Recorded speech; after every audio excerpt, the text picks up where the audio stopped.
जय Hind news, जनतेच्या हितासाठी निर्भीड पत्रकारिता। सावळज येथे मोटरसायकलला चारचाकी वाहनाची धडक, दोघे जखमी।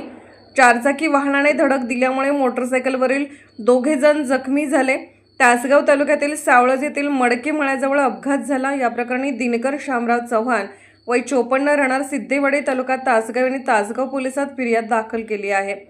याबाबत अधिक माहिती अशी की किसन चव्हाण आणि दिनकर चव्हाण हे दोघे मोटरसायकलवरून नंबर 505 EU 5338 सावळज मार्गावरून जात होते। मडके मळ्याजवळ भरधाव वेगाने आलेल्या अनोळखी मोटारीने मोटरसायकलला समोरून जोरदार धडक दिली। या अपघातात मोटरसायकलवरील किसन चव्हाण आणि दिनकर चव्हाण हे दोघे जखमी झाले। मोटार चालकाने वाहन न थांबवता पलायन केले। पोलीस मोटर चालकाचा शोध घेत आहेत।